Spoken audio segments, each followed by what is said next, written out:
اور جناب یوسف علیہ السلام فرماتے ہیں میں ایک آزمائش سے نکلا، جب گھر آیا تو بڑے سکون سے رہنے لگا۔ عزیز مصر نے اپنی بیوی زلیخا سے کہا اس کا خاص خیال رکھنا۔ فرماتے ہیں محبت ملنے لگی، پیار ملنے لگا، گھر میں بڑی خوشی سے رہنے لگا، پر اللہ کو کچھ اور ہی منظور تھا۔ آزمائش پر آزمائش ذرا دیکھیے گا، پہلے باپ کا پیار، پھر کنواں، پھر کنویں سے بچ گئے تو مصر کی منڈی۔ فرماتے ہیں وہاں سے میں بچ کے آیا تو عزیز مصر کے گھر رہنے لگا۔ زلیخا فریفتہ ہو گئی، گناہ کی دعوت دینے لگی، تو حضرت یوسف نے کہا قال معاذ اللہ، میں اللہ کی پناہ چاہتا ہوں۔ سارے دروازے بند کر کے جب وہ پیچھے بھاگی، اصل حسین وہی شخص ہوتا ہے جو اپنے باطن کے حسن کو بچا لیا کرتا ہے۔ جو سوداگری کرنے لگے وہ تھوڑا حسین ہوتا ہے۔ حضرت یوسف علیہ السلام جب بھاگے تو اس نے پیچھے سے پکڑ کے کرتا کھینچا، کرتا پھٹ گیا۔ ابھی آپ دروازے تک پہنچے تھے، عزیز مصر خود آ گیا۔ اس نے آگے کہا یہ کیا ہو رہا ہے؟ تو اس نے مکر کیا، زلیخا نے، کہنے لگی کہ ہونا کیا ہے، اس کو گھر میں رکھ کے پالا ہے، اب جوان ہوا ہے تو معاذ اللہ اس نے میرے طرف دست درازی کرنے کی کوشش کی ہے۔ حضرت یوسف پھر خاموش ہو گئے۔ بھائی بیچ رہے تھے تو پھر بھی خاموش تھے۔ کبھی کبھی کچھ چیزیں خاموش رہ کے سہنی پڑتی ہیں۔ زخم پہ زخم کھا کے جی، خون جگر کے گھونٹ پی، آہ نہ کر لبوں کو سی، یہ عشق ہے کو دل لگی نہیں۔ حضرت یوسف علیہ السلام پھر چپ ہے۔ زلیخا نے بڑی باتیں کی۔ ایک دانا آدمی تھا، قرآن کہتا ہے ایک بولا بولنے والا، ایک عقل مند بولا۔ اس نے کہا دیکھو نہ زلیخا کی سنو نہ یوسف کی سنو، اگر تو کرتا آگے سے پھٹا ہوا ہے تو پھر غلطی ہے جناب یوسف کی، اور اگر پیچھے سے پھٹا ہے تو پھر زلیخا کی غلطی۔ حضرت یوسف کی معاذ اللہ پھر غلطی۔ تو عزیز مصر نے کرتا دیکھا تو پیچھے سے پھٹا تھا، لیکن امام قرطبی کہتے ہیں وہ کوئی عقل مند آدمی نہیں، وہ تو 4 مہینے کا بچہ تھا، وہ ایک 4 مہینے کا وہ قریب تھا۔ حضرت یوسف علیہ السلام کی گواہی دینے کے لیے اللہ نے اسے زبان دی تھی۔ زلیخا کے ماموں کا بیٹا تھا، 4 مہینہ کا گہوارے میں لیٹا ہوا، جب بادشاہ سے فیصلہ نہیں ہو رہا تھا اور بادشاہ پریشان تھا عزیز مصر کے کسی کو جا کے بتاؤں گا تو کوئی کیا سوچے گا، اس کے گھر میں کیا کچھ ہوتا ہے۔ کہتے پریشان تھا تو پنگوڑے سے بچہ بول پڑا، کہنے لگا بادشاہ اگر تو کرتا آگے سے پھٹا ہے تو پھر معاذ اللہ غلطی حضرت یوسف کی، اگر پیچھے سے پھٹا ہے تو پھر زلیخا کی، تو کرتا پیچھے سے پھٹا تھا۔ حضرت یوسف کے حق میں گواہی مکمل ہو گئی۔ اب آہستہ آہستہ نا دربار میں محل میں بات پھیلنے لگی، تو بیویاں کہنے لگی اوہو زلیخا تو ایک غلام پہ عاشق ہو گئی ہے، ایک غلام پہ۔ تو زلیخا کہنے لگی تم اجے میرا محبوب نہیں ڈٹھا۔ یہ رٹے ڈالنے والے دیکھتے نہیں اور دور کھڑے رہ رہ کے کہانیاں سناتے رہتے۔ اس نے کہا تو نے ابھی دیکھا نہیں نا، تو نے ابھی یہ کیا پتا ہو کہ ماجرا کیا ہے؟ تو کہنے لگی نہیں تو غلام پہ۔ اس نے کہا چلو تجربہ کراتی ہوں۔ ساری عورتوں کو بٹھایا، ہاتھ میں ایک ایک سیب دیا، ایک ایک چھری دی، اور جب پوری تیاری ہو گئی پھل کاٹنے کی عورتوں کی تو جناب یوسف سے کہا ذرا جھلک تو دکھاؤ۔ تو حضرت یوسف نے جب جھلک دکھائی تو قرآن کہتا ہے سیب کاٹنے کی بجائے ہاتھ کاٹ لیے، اور کہنے لگی اوہو یہ کوئی بشر نہیں، یہ تو کوئی فرشتہ ہے، یہ کوئی فرشتہ ہے، یہ تو کوئی اللہ تبارک و تعالیٰ کی طرف سے آنے والا کوئی کرامت والا، عزت والا، شان والا فرشتہ ہے۔ تو حضرت زلیخا کہنے لگی سمجھ آئیے پھر تو مجھ پر شکوہ کرتی تھی۔ تو اب وہ بات بھی آہستہ آہستہ پھیلنے لگی کہ حضرت یوسف علیہ السلام کی غلطی نہیں، غلطی زلیخا کی۔ اب بادشاہ نے زلیخا سے کہا کہ اگر تو میں تیری بات کروں تو تیرے ساتھ میری بدنامی کا بھی ڈر ہے، کیا کرے؟ طے یہ پایا کہ حضرت یوسف کو جیل میں ڈال دیا جائے۔ پہلے بھائیوں کے تھپڑ، پھر کنواں، پھر مصر کی منڈی، پھر زلیخا کا الزام، اور پھر باری آ گئی جیل جانے کی۔ حضرت یوسف علیہ السلام کو جیل میں، کچھ نے لکھا ہے 12 سال جیل میں رہے، جیل میں ڈال دیا۔ حضرت یوسف علیہ السلام جیل میں کیا کرتے؟ واعظ فرماتے، تبلیغ فرماتے، لوگوں کو اللہ کی توحید کی دعوت دیتے۔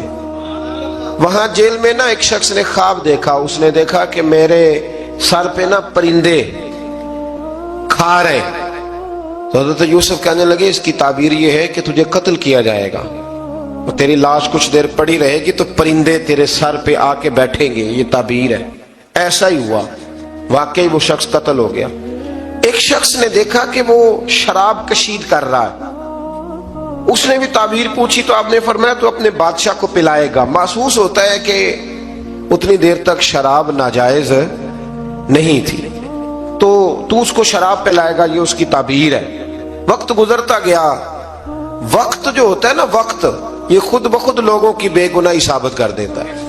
ایک وقت میں نا پراپوگنڈا ہوتا ہے تو ہر آدمی پراپوگنڈے کا شکار ہوتا ہے، پھر جب وقت گزرتا جاتا ہے تو خود بخود وقت کا گزرنا کچھ چیزوں کا خود بخود حل بن جاتا ہے۔ حضرت یوسف علی نبینا علیہ السلام کو جب 12 سال بیت گئے تو بادشاہ نے، عزیز مصر نے خواب دیکھا۔ اس نے خواب دیکھا کہ 7 موٹی تازی گائیں دبلی پتلی گائیں کو کھا گئی، اور 7 خشک بالیاں ہیں اور 7 سرسبز و شاداب بالیاں ہیں۔ اپنے وزیر سے کہنے لگا کوئی تعبیر والا بندہ ملے۔ اس نے کہا کہ ایک بندہ ہے جس کی تعبیریں بڑی سچی ہیں۔ کہا وہ کون؟ کہنے لگے جناب یوسف۔ تو قید خانے میں پیغام بھیجا حضرت یوسف کو کہ خواب کی تعبیر بتائیں، تو جناب یوسف نے یہ نہیں کہا پہلے مجھے باہر نکالو، یہ نہیں فرمایا۔ فرمایا تعبیر یہ ہے کہ جو 7 خشک بالیاں دیکھی ہیں نا، اس کا مطلب ہے کہ 7 سال تنگ دستی رہے گی، اور 7 سرسبز بالیاں دیکھی ہیں تو پھر 7 سال اللہ خوشحالی دے دے گا۔ اور فرمایا یہ جو تم نے گائیں دیکھی ہیں موٹی تازی وہ کھا گئی، فرمایا اس کی تعبیر یہ ہے کہ کوشش کرنا کہ جو تمہارے پاس دن یہ چل رہے ہیں جن میں سرسبز و شاداب ہے کھیتیاں، تو 7 سالوں کے لیے اناج جمع کر لینا، بالیوں کے اندر ہی رہنے دینا، باہر نہ نکالنا، اور پھر اگلے جو خشک سال ہوں گے نا، وہ یہ جو جمع پونجی کی ہوگی نا، اس کی برکت سے وہ 7 سال آسانی سے۔ اس پر ہمارے مفسرین نے لکھا ہے، اس آیت پر صوفیاء اور بزرگ تو کہتے ہیں نا سارا اللہ کے رستے میں دے دو، یہ بھی بات اچھی ہے، لیکن اگر کوئی اپنے بچوں کے لیے آنے والے وقت کے لیے کوئی چیزیں سنبھال کے رکھے تو یہ بھی سورہ یوسف سے ثابت ہے، یہ بھی سورہ یوسف سے، تو یہ بھی کوئی ایسا فعل نہیں ہے جس پر کوئی شخص تنقید کر سکے۔ آمدام برسر مطلب حضرت یوسف نے جب تعبیر بتائی تو بادشاہ کہنے لگا کہ انہیں باہر نکالو۔ آپ فرمانے لگے میں نہیں نکلتا بھائی،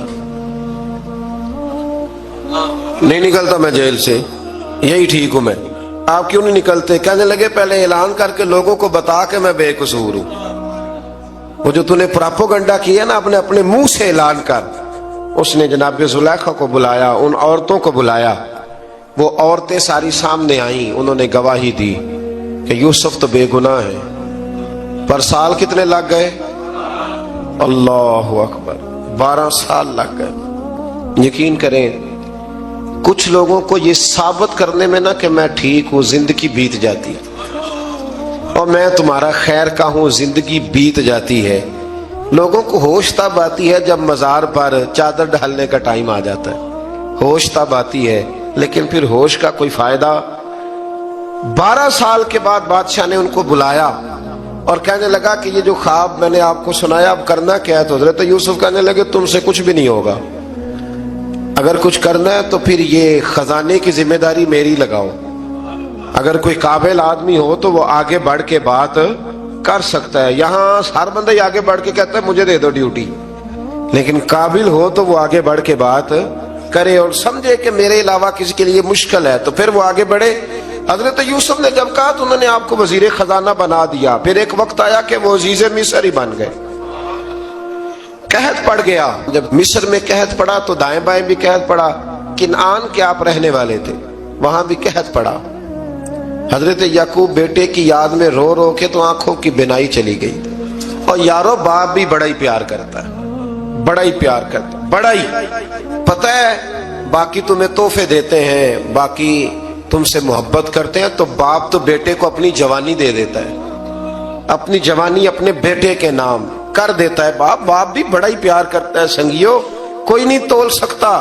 بچے ایسے گھوم رہے ہوتے ہیں نا ابا جی کے سامنے، تو ان کا اٹھنا بیٹھنا چلنا ہی بڑا پیارا لگتا ہے، کا آنا جانا ہی بڑا پیارا لگتا ہے۔ باپ کا تو قد روز اونچا ہوتا ہے کہ اللہ نے مجھے لال عطا فرمائے۔ حضرت یعقوب کی آنکھوں کی بینائی چلی گئی رو رو کے۔ بھائی حضرت یوسف کے جب قحط پڑا تو انہیں پتا چلا کہ ایک واحد شہر مصر ہے جہاں گندم سٹاک ہے، کیونکہ حضرت یوسف کو پتا تھا، خواب بادشاہ دیکھ چکا تھا، تو آپ نے مال 7 سالوں کے لیے جمع کر لیا۔ اب بھائی آئے، اللہ اکبر، دشمن سامنے نظر آئے، مخالف حاسد، تو پھر انسان ٹھہرا رہے اور انسان کمزور نہ ہو، طاقتور ہو، اتنا طاقتور ہو کہ حکمران ہی بن گیا ہو۔ ذرا نبیوں کے حوصلے بھی دیکھنا، پیغمبروں کے حوصلے بھی دیکھنا۔ بھائی آئے، کہا گندم چاہیے، تو جناب یوسف نے اوہو پائیاں جیا ساکھ نہیں کوئی جی وچ خار نہ ہوئے۔ ہاں، اور میاں صاحب فرمایا کرتے تھے پائی پائیاں دیا باواں ہوندے تے پائی پائیاں دے ویری۔ بھائی جیسے ہی داخل ہوئے تو جناب یوسف کی آنکھیں بھر آئیں، رو پڑے، او میرے بھائی آ گیا، رو پڑے۔ وزیر مشیر دائیں بائیں دیکھتے ہیں کہ حضرت یوسف کو کیا ہوا، رو پڑے اور بھر بھر کے گندم دی، اس کو اشارے کرتے چل تھوڑی اور ڈال دے، چل تھوڑی اور ڈال دے۔ جب بھائیوں کو دے چکے تو پھر فرمانے لگے کہ شاید اس سے گزارا نہ ہو، ضرورت پڑی تو دوبارہ بھی آ جانا۔ اپنی قوم کو طرز دے رہے تھوڑا تھوڑا کھاؤ، ان بھائیوں کو کہتے ہیں ضرورت پڑی نا آ جانا دوبارہ۔ اور کہنے لگے تمہارا ایک اور بھائی بھی ہے، کہا ہاں ہے، بنیامین نام ہے۔ فرمایا ہو سکے تو اسے بھی لے آنا۔ بھائی پیسے لے کے آئے تھے گندم لینے کے لیے، اور جب واپس جانے لگے تو حضرت یوسف نے ان کی رقم دوبارہ رکھ دی، وہ دوبارہ ان کی بوریوں میں رکھ دی۔ گھر جا کے انہوں نے کھولی تو گندم بھی تھی اور پیسے بھی تھے۔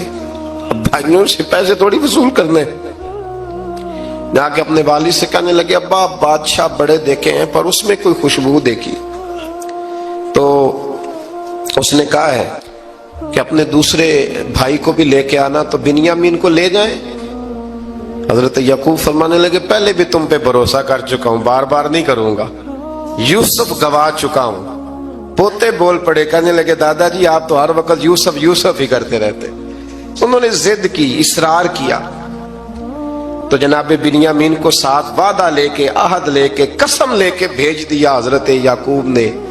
جناب بنیامین بھی پہنچے مصر میں، یہ دونوں ایک ماں سے تھے، سگے دونوں تھے۔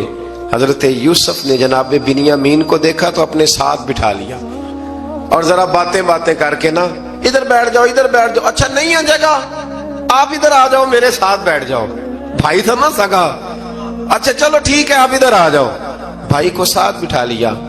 ابھی جب چیزیں دینے لگے تو کان میں کہنے لگے، وہ پریشان تھے نا حضرت بنیامین کی یہ بندہ کیا کر رہا ہے، تو کان میں کہنے لگے میں بھائی ہوں تیرا، میں یوسف ہوں۔ اس طرح کہا یار تھوڑے دن میرے پاس رہ نہیں جاتا، حضرت بنیامین کہنے لگے رہ جاتا ہوں۔ رہ گئے جناب بنیامین۔ اب کہا نہیں میں نہیں بھیجوں گا۔ کچھ لوگوں نے یہ لکھا ہے کہ حضرت بنیامین کے جو بوری تھی اس کے اندر انہوں نے تھیلے کے اندر شاہی پیالہ رکھ دیا اور فرمایا اس کو ہم نہیں جانے دیں گے، ہمارا پیالہ کیسے، یہ نہیں کہا کہ یہ چور ہے، کہا پیالہ کیسے آیا اس کے تھیلے میں، لہذا یہ ابھی ہم رہے گا ہمارے پاس، دیکھیں گے۔ وہ باقی چلے گئے تو یہودا کہنے لگا کہ میں نہیں جاتا، میں یہیں ٹھہروں گا، اس لیے کہ میں باپ کو کیا بتاؤں گا کہ پہلے بھی میں کرتا میں ہی لے کے گیا تھا یوسف کا، اب میں کیا بتاؤں گا۔ واپس گئے اور جا کے بتایا کہ جناب بنیامین کو انہوں نے رکھ لیا ہے، معاملہ بن گیا ہے۔ وہ کہتے ہیں کیسے پیالہ آیا ہے، شاہی پیالہ۔ حضرت سیدنا یعقوب علیہ السلام فرمانے لگے میں نے تمہیں پہلے ہی کہا تھا کہ تم میرے بنیامین کو بھی لے جا رہے ہو، پہلے میں بھروسہ کر کے یوسف کے معاملے میں پریشان ہوں۔ فرمایا اس طرح کرو، جاؤ ڈھونڈو جا کے میرے یوسف کو، اور ڈھونڈو جا کے میرے بنیامین کو، جاؤ تلاش کرو۔ اللہ اکبر۔ بھائی دوبارہ آئے، گندم بھی ختم ہو گئی تھی، آتے ہی کہا کہ اے عزیز مصر بڑی بری حالت ہے، ہم بڑے پریشان ہیں، ہمارے باپ کی رو رو کے آنکھیں چلی گئی ہیں، مہربانی کرو کچھ گندم بھی دے دو، اور اس طرح کرو کہ ہمارا بھائی بھی ہمیں واپس کر دو تاکہ ہم اسے لے جائیں اور ہمارے والد گرامی کی آنکھیں ٹھنڈی ہوں۔ حضرت یوسف علی نبینا علیہ الصلوۃ والسلام ان کی باتیں بھی سننے لگے اور غور سے ان کے چہرے بھی دیکھنے لگے، غور سے۔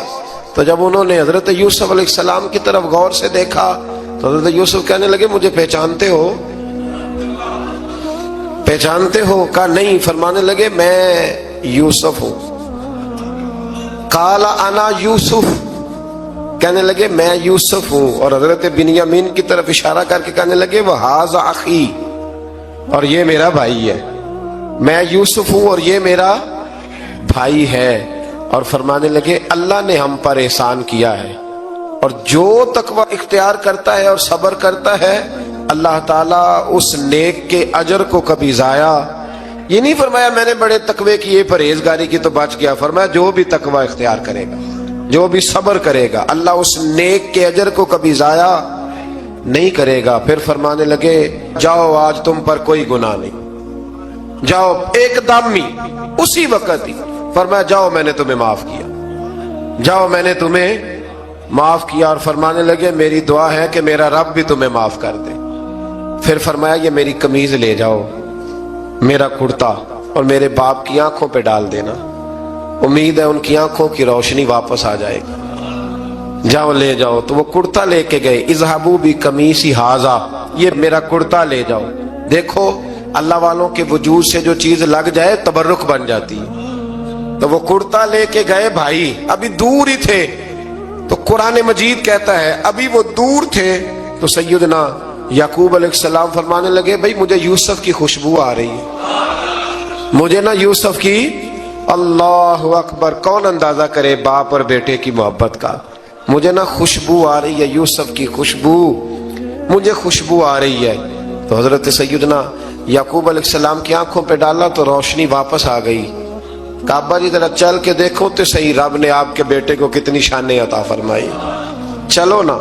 یہ 72 لوگ تھے جو یہاں سے چلے کنان سے، اور ہزاروں کا لشکر لے کر حضرت یوسف آئے، ہزاروں کا لشکر لے کے والد کے استقبال کے لیے. اور جب باپ بیٹے کی ملاقات ہوئی تو امام غزالی فرماتے ہیں 4 لوگ دنیا میں بڑا ہی روئے ہیں. ایک حضور بڑا روئے ہیں امت کے غم میں، اور ایک سیدہ فاطمہ بڑا ہی روئی ہیں حضور کے وصال کے بعد، اور تیسرا فرماتے ہیں یعقوب بڑا ہی روئے ہیں حضرت یوسف کے لیے، بڑا ہی. اور چوتھے امام زین العابدین بڑا ہی روئے ہیں واقعہ کربلا کے بعد. یہ 4 لوگ بڑا ہی روئے. پھر جب ملاقات ہوئی دونوں کی تو اس درد سے ملاقات ہوئی کہ ہر آنکھ اشک بار ہو گئی. باپ بیٹا اتنی وارفتگی سے مل رہے تھے، اتنی وارفتگی سے کہ دائیں بائیں انہیں خبر ہی نہ رہی کہ باقی لوگ بھی ہیں. حضرت علامہ اسماعیل حقی نے لکھا ہے کہ جناب جبریل امین حضرت یعقوب کے کان میں کہنے لگے بس کریں، اوپر تو ذرا نظر اٹھائیں، فرشتے بھی دیدار کے لیے آئے ہوئے. دیکھیں اللہ کے فرشتے بھی آئے ہیں اس منظر محبت کو دیکھنے کے لیے. حضرت سیدنا یعقوب علیہ السلام، حضرت یوسف کی والدہ، اور پھر آپ کے 11 بھائی سارے آپ کے لیے سجدے میں گر گئے. تو حضرت یوسف کہنے لگے ابا جی یہ وہ میرا خواب ہے جو میں نے بچپن میں دیکھا تھا، یہ وہ میرا خواب ہے. حضرت سیدنا یعقوب علیہ السلام پھر کم و بیش لگ بھگ 23 سال، کچھ نے لکھا ہے 40 سال مصر میں رہے. اور جب وصال ہونے لگا تو حضرت یوسف سے فرمانے لگے بیٹا مجھے یہاں دفن نہ کرنا، مجھے وہیں لے جانا جہاں میرے والد دفن ہے. وہاں جا کے وہ دفن ہوئے. حضرت یوسف علیہ السلام نے پھر سالوں حکومت کی مصر پر، پھر وہیں ان کی تدفین ہوئی. اور جب تدفین ہوئی تو اختلاف ہو گیا. ہر قبیلہ کہتا تھا ہم نے اپنی طرف یوسف کو دفن کرنا ہے، اس لیے کہ جس طرف ان کو دفن کریں گے خوشحالیاں ہوں گی.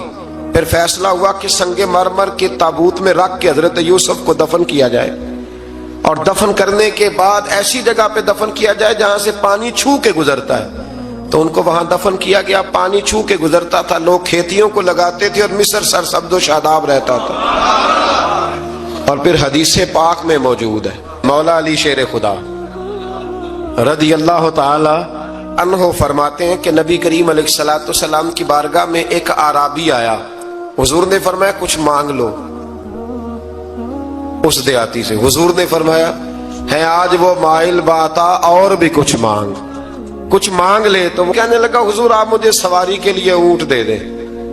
حضرت علی کہتے ہیں میں نے کہا ہے افسوس، مانگا بھی تو کیا مانگا. حضور نے فرمایا چل کچھ اور مانگ لے. کہنے لگا چلے آنے جانے کے لیے کرایہ بھی دے دیں، زادرہ بھی دے دیں، کھانے. کیا مانگا؟ تو حضور علیہ السلام نے اسے دے دیا. تو محبوب فرمانے لگے تجھ سے تو موسیٰ علیہ السلام کے دور کی وہ بوڑھی اچھی تھی. کہا وہ بوڑھی کون سی بوڑھی؟ تو حضور علیہ السلام فرمانے لگے رب کریم نے حضرت موسیٰ کو حکم دیا کہ جب آپ مصر سے نکلیں تو حضرت یوسف کی قبر کو کھود کر ان کا تابوت بھی ساتھ لے جائیں. تو حضرت سیدنا موسیٰ علیہ السلام نے عرض کی مالک وہ کیسے پتہ چلے گا؟ فرمایا وہ تو آپ نے خود ہی پتہ کرنا ہے کہ وہ تابوت کہاں ہے. وہ دریا کے اندر تھا. کیسے پتہ کرنا ہے؟ پتہ کرتے کرتے پتہ چلا کہ ایک بوڑھی اماں ہے, اسے پتہ ہے تابوت کہاں ہے. وہ کدھر ہے تابوت؟ تو بوڑھی اماں کو پتہ ہے. حضرت موسیٰ بوڑھی کے پاس گئے, کہنے لگے اماں وہ تجھے پتہ ہے یوسف کی قبر کہاں؟ کہنے لگی پتہ ہے. تو کہا اماں پھر بتا دو. کہنے لگی مفت میں بتا دوں, نبی کے مزار کا ایڈریس اور فری میں بتا دوں, یہ کیسے ہو سکتا ہے؟ تو حضرت سیدنا موسیٰ فرمانے لگے چل قیمت لے. طبرانی کی حدیث ہے, حضور بیان فرماتے حضرت موسیٰ کہنے لگے بتا کیا لے گی؟ کہنے لگی مجھے نا جنت میں وہ والا مکان دلائیں جس کے پڑوسی موسیٰ علیہ السلام ہو, میری اور آپ کی دیوار کٹھی ہو. کیا عقیدہ کند اللہ اکبر. تو حضرت موسیٰ کہنے لگے چل اماں مہربانی کر جنت مانگ لے, اب تو پڑوس ہی مانگنے لگ گئی ہے. تو اب نبیوں کا درجہ تو بڑا ہوگا, تو دینے والا اللہ ہے, میں دعا کرتا ہوں. تو کہنے لگی جی ٹھیک ہے, اگر آپ نہیں دیتے تو میں ایڈریس نہیں بتاتی. تو حضور فرمانے لگے اس سے تو وہ اچھی تھی. حضرت موسیٰ نے عرض کی کہ یا اللہ یہ نہیں بتا رہی تو اب کیا کروں؟ فرمایا موسیٰ وعدہ تو کر لے, مکان میں دے دوں گا, وعدہ کر لے. تو حضرت سیدنا یوسف کا مرتبہ دیکھیے کہ ان کے مزار کا پتہ بتانے کے لیے, مزار کا پتہ, مزار کا پتہ بتانے کے لیے اس خاتون نے حضرت موسیٰ سے جو قیمت لی وہ یہ تھی کہ میں جنت میں آپ کی پڑوسی بنوں گی پھر ایڈریس بتاؤں گی. تو حضرت موسیٰ نے وعدہ کیا تو پھر اس نے پتہ بتایا کہ فلاں جگہ مزار ہے. یہ تقریباً سینکڑوں سال بعد حضرت موسیٰ وہ وہاں سے نکال کے تابوت کو اپنے ساتھ لے کر کے گئے. یہ وہ واقعہ جسے قرآن نے احسن القصص قرار دیا. اللہ کریم نے ہمیں اس واقعے میں یہ بتایا ہے کہ معاملات زندگی سے گھبرایا نہ کرو. جب بھی کوئی آزمائش آتی ہے نا تو پھر اللہ دو آسانیاں عطا کرتا ہے. اور یہ بھی یاد رکھیں جو آسانیوں والے ہوتے ہیں نا آزمائشیں بھی انہیں آتی ہیں. جو لاڈلے زیادہ ہوتے ہیں کئی دفعہ تکلیفیں بھی زیادہ. اللہ تعالیٰ لاڈلوں کو تکلیفوں سے محفوظ رکھے, لیکن تکلیفیں بھی زیادہ انہیں آتی ہیں. حضرت یوسف لاڈلے تھے تو سیدھے کنویں میں گئے تھے, لیکن اللہ بڑا کریم ہے, بھائیوں نے 20 درہم قیمت لگائی تو رب کریم نے فرمایا دیکھنا پھر میں اپنے یوسف کی کیا قیمت بیان کرتا. پھر کروڑوں اور اربوں قیمت لگی, پھر کہاں کی آزمائش تھی, کہاں کی بات تھی. وہ ہر جگہ صابر رہے, کسی جگہ ان کا کوئی شکوہ نظر, ایک تقوی دوسرا صبر, خاموشی. ہم لوگ نا بول کے لڑ کے فتح حاصل کرنا چاہتے ہیں. یاد رکھنا, آخری بات عرض کرنے لگا ہوں, صبر کرنا اور کام کرنا, صبر کرنا اور اپنے حصے کا رزلٹ اپنی مرضی کا نہ مانگنا, رزلٹ رب کریم کی مرضی کا. نتیجہ صبر کریں اور اپنے حصے کی ڈیوٹی کریں, پھر دیکھیں اللہ کتنا عطا فرماتا ہے. ڈیوٹی میں بھی کمزوری نہ کریں اور بے صبری کا مظاہرہ بھی کبھی نہ کریں. اللہ تعالی ہمیں حضرت یوسف کا صدقہ نصیب فرمائے. آخر دعوانا. ایک بزرگ فرماتے میں نے دعا مانگنے کا طریقہ اپنی بیوی سے سیکھا. دعا مانگنے کا طریقہ اپنی سیکھنے والے تو اپنے بچوں سے بھی سیکھ لیتے ہیں, سیکھنے والے تو ہر ایک سے سیکھتے ہیں. وہ کہتے ہیں میں نے دعا مانگنے کا سلیقہ اپنی بیوی سے سیکھا ہے. حضرت وہ کس طرح؟ فرمانے لگے میری بیوی نے نا مجھے کوئی کام بتایا, کچھ پیسوں کی ضرورت کے لیے کہا, تو میں نے اسے کہا کہ بھئی ابھی میرے پاس نہیں ہے, کچھ دنوں میں آتے ہیں تو میں دے دوں گا. عورتوں کی عادت ہوتی ہے وہ بار بار یاد کراتی ہیں. 2-4 دنوں کے بعد پھر اس نے کہا حضرت وہ میں نے کہا تھا کچھ پیسے, میں نے اسے کہا کہ ابھی میرے پاس نہیں ہے, کچھ دنوں میں ملتے ہیں تو میں تمہیں دے دوں گا. اس نے کچھ دنوں کے بعد پھر کہا حضور وہ میں نے کچھ پیسے کہے تھے. فرماتے میں نے ڈانٹ دیا, میں نے کہا کہ کیا تو روز مجھے شرمندہ کرتی ہے, کہا نا میرے پاس نہیں, ہوں گے تو دے دوں گا, تو روز یاد کراتی ہے.